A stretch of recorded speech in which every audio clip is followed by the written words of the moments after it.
오늘 열왕기하 20장 마지막 부분 본문으로 묵상을 하는데 히스기야 왕의 마지막 부분이죠.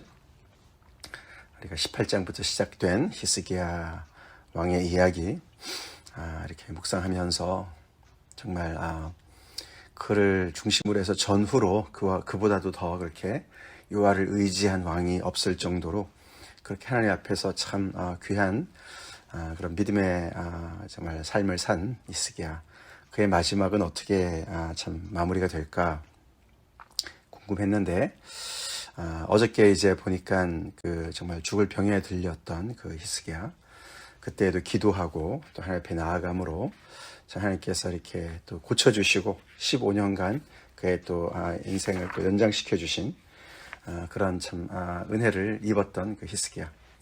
근데 오늘은 이제 좀 실망스러운 모습으로 이렇게 마무리가 됩니다.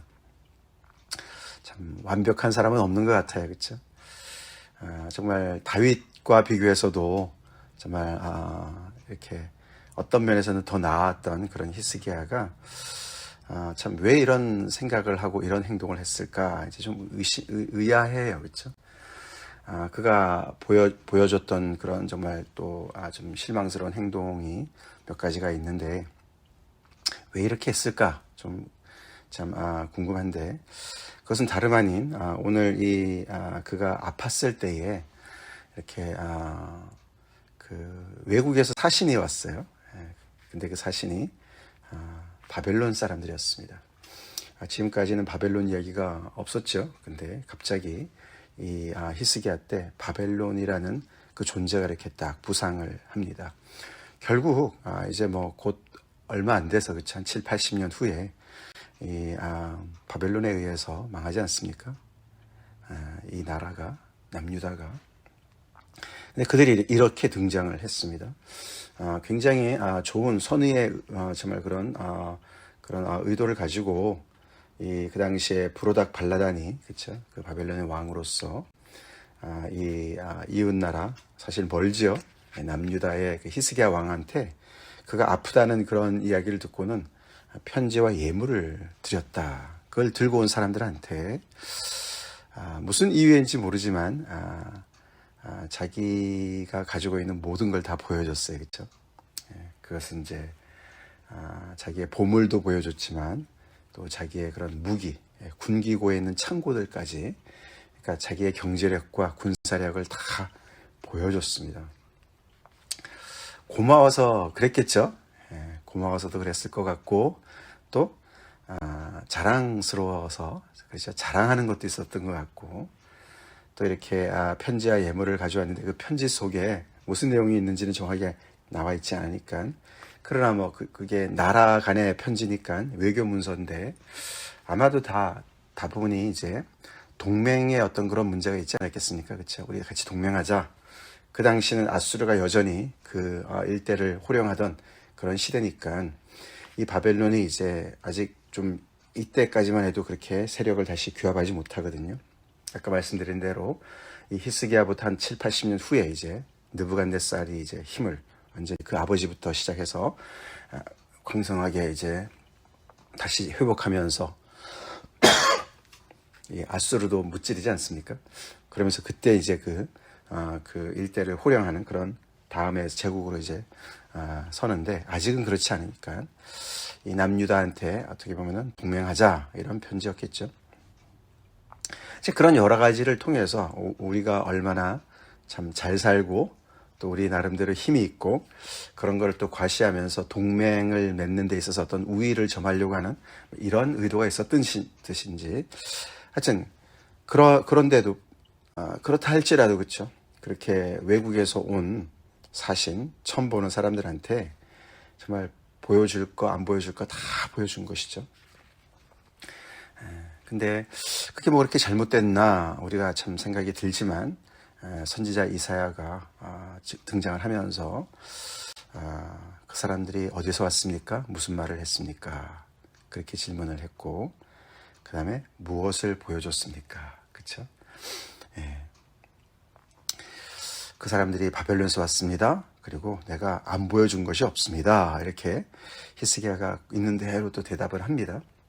그걸 보면 우리가 어저께도 잠깐 그런 거 봤지만 참 어린아이 같은 그런 모습이 있었던 것 같아요. 히스기야가. 그렇죠. 그래서 하나님 앞에 기도도 그렇게 정말 간절히 정말 하나님 앞에 앞뒤 가린 것보다 계산하는 것보다 하나님 앞에 그대로 나아가는 그 모습, 정말 이거는 죽을 병이다 이런 얘기 들었을 때 그냥 벽을 향해서 앉아서 하나님 정말 저 지금까지 어떻게 살았는지 봐주세요 라든가 아니면은 내가 그렇게 살 수 있고 여기서 내가 이렇게 병에서 나갈 수 있다는 그런 징표를 보여주세요 이렇게 얘기하는 것들 다 보면은 굉장히 어린아이 같은 그런 참 좋은 면이 있는 것 같은데, 오늘도 약간 좀 보면 이거는 솔직하긴 하지만 좀 생각이 없어 보이는 게 아닌가 할 정도로 너무 어린애 같은, 그쵸?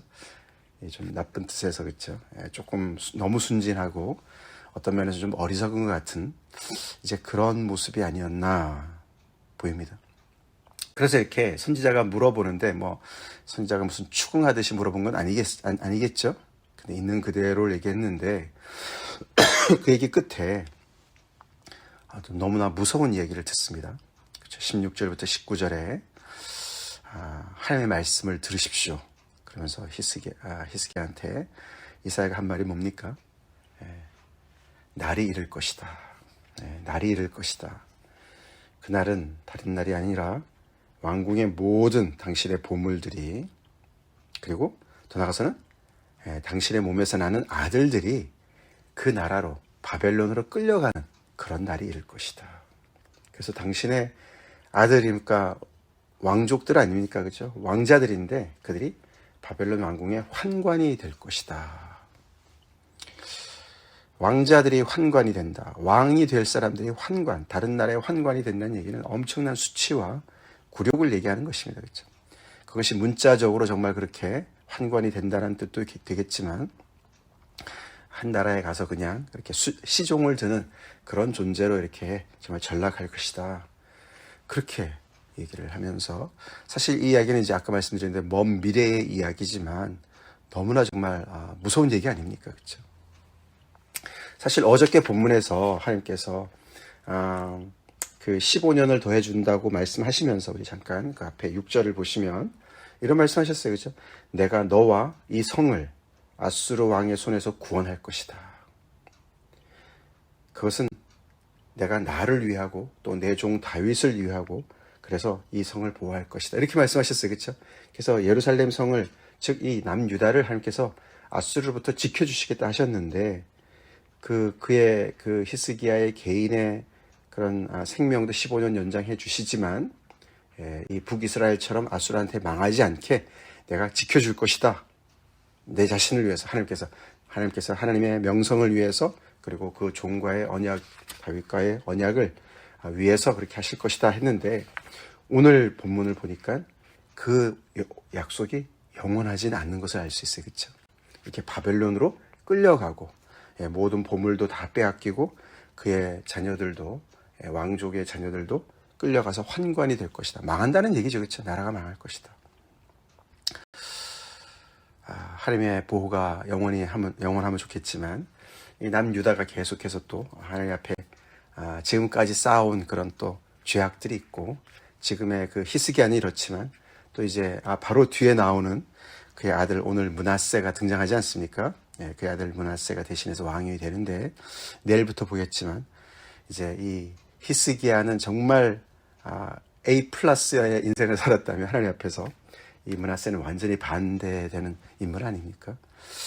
그래서 이 참 하나님의 심판을 미리 내다보는 어떤 그런 내용이 오늘 들어가 있습니다. 결국 어저께도 15년간을 연장해 주신 하나님,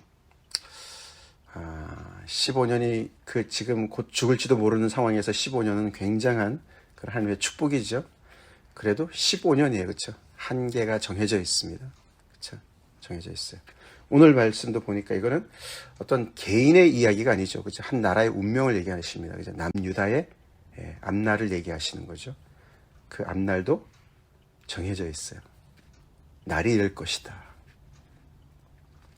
그래서 이걸 보면 한 나라의 어떤 운명뿐만 아니라 한 개인의 운명 또한 하나님의 손에, 그렇죠?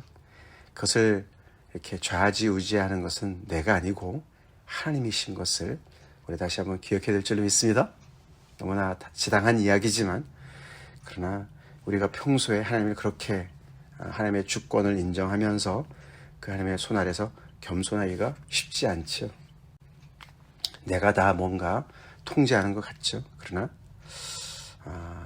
하나님께서 허락하신 날만큼 우리는 또 살기도 하고 한날의 운명 또한 그렇다는 것이죠. 우리가 정말 건강하면 70이고 강건하면 80이고 그렇죠? 예, 그렇지만 그 모든 우리의 삶이 다 하나님 앞에 또 이렇게 날수가 세워진 것을 시편이 또 이야기하지 않습니까? 거기에 대한 히스기야의 또 반응이 참 재밌습니다. 예, 오늘 19절에 당신이 전한 이 여호와의 말씀이 선합니다. 예, 이렇게 정말 어떻게 보면 앞으로 올 심판에 대한 그런 경고의 메시지. 히스기야를 우리가 생각해 볼 때 얼마나 참 어린애 같은 그런 심정도 있고, 그렇죠? 어린애 같은 그런 순진함도 있는 상황에서 이런 무서운 얘기를 들었는데 막 깜짝 놀라서 다시 또 낯을 벽으로 향해서 하나님 도와주세요, 살려주세요, 뭐 이럴 것 같은데 그러지 않아요? 하나님의 말씀이 선하십니다. 하나님의 뜻은 항상 선합니다. 그 모든 하나님의 뜻을 받아들이는, 그렇죠? 굉장히 믿음이 어떤 그런 또 좋은 면을 또 보여줍니다. 마추리가 엘리 선지자 기억나시죠? 엘리 제사장 엘리 그 사무엘을 키웠던 엘리가 그 하나님께서 그 집안에 엘리의 집안에 그 아들들이 너무너무 못되게 하고 그 정말 엘리 또한 그런 것을 가만히 놔두고 이런 걸 보면서 하나님께서 사무엘한테 그죠? 그 집안에 내리는 심판에 대한 얘기하지 않았습니까? 그때 엘리가 사무엘한테 그 얘기를 들으면서도 똑같은 얘기를 했죠. 하나님은 선하시다. 하나님의 뜻은 선하시다. 그래서 하나님 앞에 하나님의 뜻에 토를 달지 않는 그런 표현을 했어요. 근데 오늘 히스기야가 똑같은 그런 반응을 합니다. 그건 굉장히 참 이렇게 본받을 만한 같은데 그 다음 이야기가 좀 실망스럽죠. 내가 사는 날에 태평과 진실이 있을진데 어찌 선하지 아니하리요. 그렇게 대답한 이유가 그런 어떤 엄청난 심판이 내 때에 오지 않으니까 적어도 나는 그것을 겪지 않는다고 하니까 선하십니다. 이렇게 얘기를 하는 거죠. 그 토를 안 달았으면 좋았을 것 같은데 결국 자기 후대에 그럼 당하는 일들인데 자기는 안 당하니까 괜찮다 뭐 이렇게 들립니다. 그렇죠? 이제 그렇게 그 히스기야의 이야기를 마무리하면서 오늘 그 마지막 20절, 21절에 그의 남은 사적과 모든 업적들이 또 이렇게 어디에 기록되어 있다. 근데 그 얘기뿐만 아니라 한 가지 더 첨언을 하는데 저수지와 수도를 만들어서 물을 성 안으로 예루살렘 성 안으로 끌어들였다. 예루살렘 성이 높은 데 있지 않습니까? 그렇죠? 그래서 이 그러니까 수도 공사를 했던 것이죠. 그래서 적이 쳐들어와서 이렇게 포위했을 때 그 물 때문에 어려움을 당하지 않도록 이렇게 정말 그 땅굴을 파가지고 이렇게 만들었던 그 치적을 이야기하면서 결국 그의 아들 므낫세가 왕을 이었다라고 오늘 본문이 이제 끝납니다.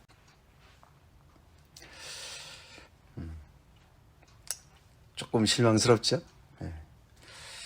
그래서 우리가 앞에 이렇게 바벨론 그 사신들이 왔을 때 왜 이렇게 다 보여줬을까? 이런 부분을 우리가 좀 더 이렇게 생각을 조금 어떤 의도인지 정하진 않지만 좀 이제 이 뒤에 거랑 이렇게 다 연결해 보면은 약간 좀 이렇게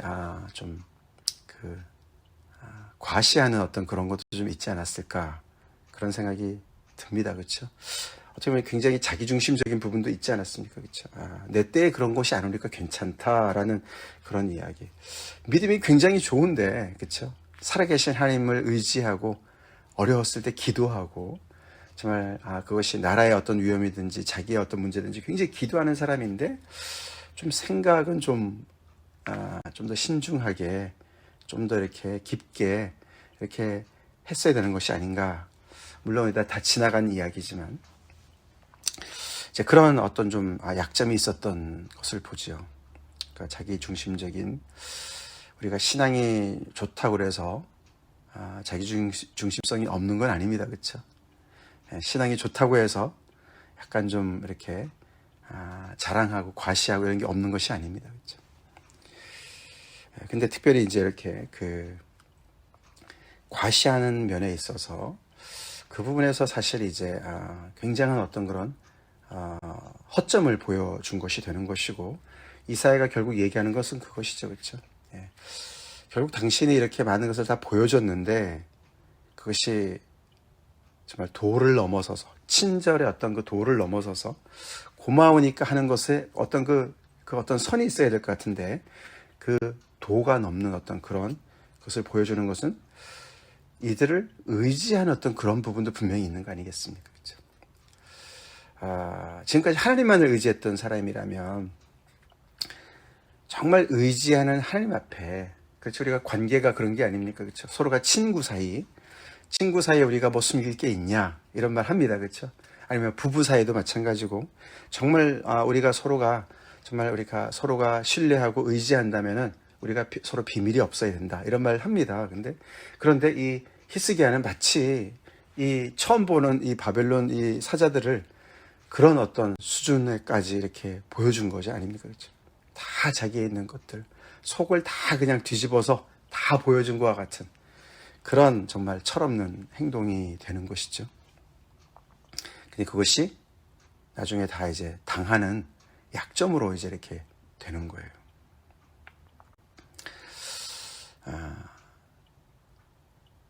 우리가 혹시 사람을 대할 때, 내가 다른 사람을 대할 때 쉽게 믿고, 너무 믿기 때문에 쉽게 도를 넘어서서 내 속에 있는 말 없는 말 다 그냥 미주알 고주알 다 이제 이렇게 드러내 보이는, 그래서 그 사람의 마음을 얻으려고 하고, 그래서 그 사람을 의지하려고 그러고, 그렇죠?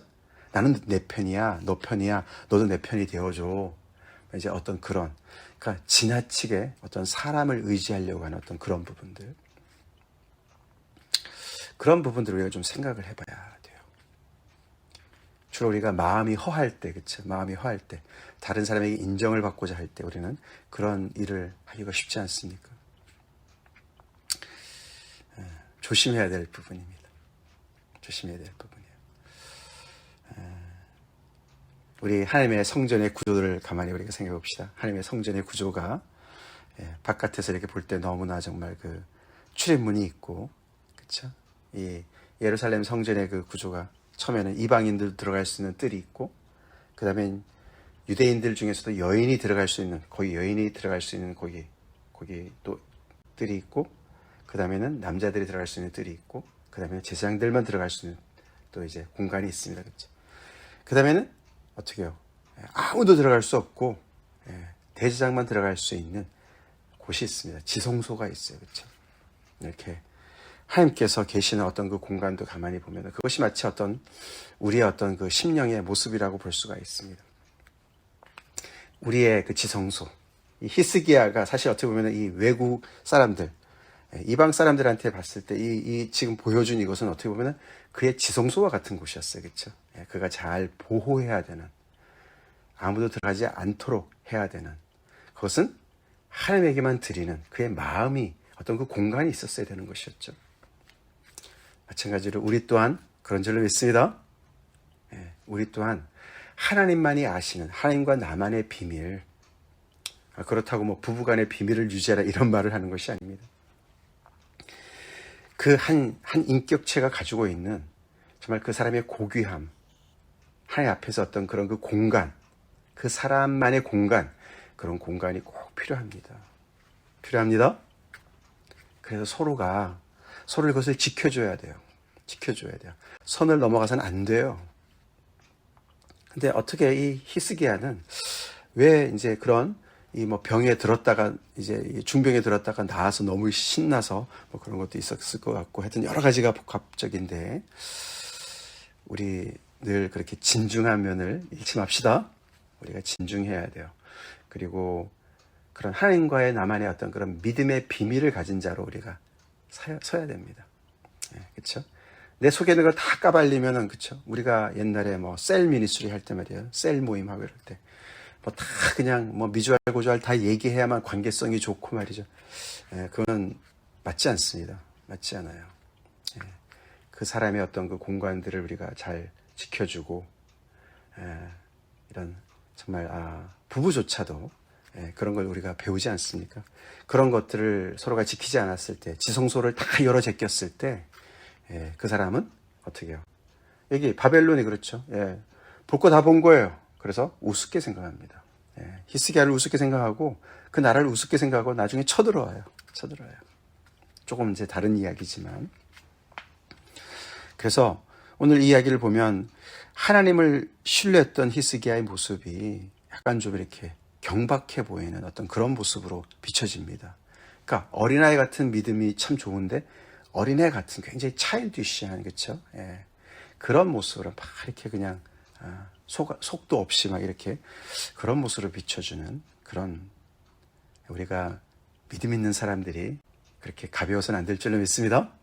아멘. 하나님 앞에서 우리가 어린아이 같이 가볍지만 우리는 또한 여러 가지 그런 정말 신중함을 가지고 또 이렇게 통찰력을 가지고 하나님의 뜻을 우리가 가지고 또 정말 나의 지성소를 늘 지키고 다른 사람의 지성소도 지켜주고, 그렇게 해서 그 자기만의 어떤 그 공간들이 건강해야 될 줄로 믿습니다. 그 속이 꽉 차 있어야만 우리는 서로가 서로에게 굉장히 귀한 존재로 남아있을 수가 있어요. 그래서 우리는 우리 내면을 잘 지켜야 돼요. 우리의 지성소를 잘 지킵시다. 하나님과의 관계, 하나님만이 계시는 그 공간을 열어 제끼지 맙시다. 물론 우리는 서로가 신앙생활하면서 형제와 자매 간에 우리가 교회 안에서 우리가 서로가 어려움을 또 나누고 또 고민도 나누고, 그렇죠?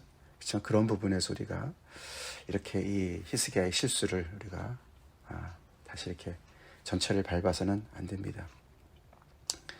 서로를 신뢰한다는 것은 모든 걸 다 까발리면 되는 것은 절대로 아니니까요. 자, 그렇게 해서 결국 이 히스기야의 어떤 한 사람의 인생을 우리가 보면서 참 이 시작은 참 좋았는데 끝이 약간 좀 이렇게 그 여운을 남기는 그런 모습. 물론 뭐 그가 그랬기 때문에 모든 걸 다 까발렸기 때문에 이렇게 망하는 거야, 직접적인 원인을 제공했다, 이런 뜻은 아닙니다. 그렇죠? 아까도 말씀을 드렸지만 다 누적된 이야기지만 이제 그런 그림자가 보이는 것이죠. 그렇죠? 그림자가 보여요. 그래서 우리의 평소의 말과 우리 입술의 정말 말과 마음의 묵상이 어떤 건가. 우리 각자가 다 좀 부족한 부분도 있고 약점도 있지만 이런 부분이 약간 좀 이렇게 히스기야에게 있었던 어떤 그런 치명적인 어떤 그런 부분이었던 것 같습니다. 우리 자신을 돌아보면서 또 우리의 지성소를 우리가 또 우리가 생각하면서 우리 하나님과의 그런 관계를 더 돈독히 하고, 하나님에게는 우리가 정말 미주알 고주알 다 알리더라도, 그렇죠? 그 부분을 우리가 잘 지키는, 하나님과만의 그 공간을 우리가 잘 지키는 그런 사람들로 섭시다. 다 같이 기도하겠습니다. 하나님, 지난 며칠 동안 히스기야의 한 인물을 우리가 또 이렇게 말씀을 통해서 묵상하며 또 아버지 영적인 교훈을 받게 하시네 감사합니다. 하나님, 저희 모두가 히스기야처럼 그렇게 어린아이 같은 마음으로 주님 앞에 나아가는 것 배우게 도와주시고 기도하는 그런 사람들 되게 하시고, 그렇지만 또 오늘 이렇게 아버지 낯선 이방 나라 장차 어떤 모습으로 그들에게 돌아올지도 모르는 그런 사신들에게 아버지 자기의 모든 걸 다 이렇게 노출시킨 그 실수를 우리가 보면서 우리 자신을 또한 봅니다. 우리가 때로는 참 과도하게 우리가 정말 지켜야 될 것들을 쉽게 아버지 드러내고, 심지어는 우리의 마음의 지성소까지 다 까발기는 아버지 그런 어리석을 때가 있습니다. 아버지 그런 잘못된 무슨 동기라 할지라도 아버지 우리의 내면 주님과의 관계를 잘 또 지키고, 부부간에 서로 친구간에 성도들 간에도 정말 아버지 그런 또 참 그 공간을 정말 우리가 잘 아버지 또 확보하며 하나님만을 아버지 우리가 온전히 또 참 모시고 살아가는 그런 지성소가 늘 건강할 수 있게 간절히 기도합니다. 주님, 우리 또한 아버지 참 불완전한 모습들이 많이 있습니다. 주님 말씀, 이런 오늘 말씀을 통해서도 우리 자신의 또 그런 또 부족함을 또 보게 하시고, 주님, 또 우리가 어린아 같은 믿음을 갖고 있지만, 아버지 또 기도하는 사람들이지만, 아버지 또 우리가 신중한 사람들도 또 되게 하시고, 하나님의 말씀을 통해서 더욱더 지혜로운 사람들, 정말 그런 또 아버지 성숙한 사람들로 주님 저희들 또 인도해 주시옵소서. 예수님을 받들어 간절히 기도 올립나이다. 아멘.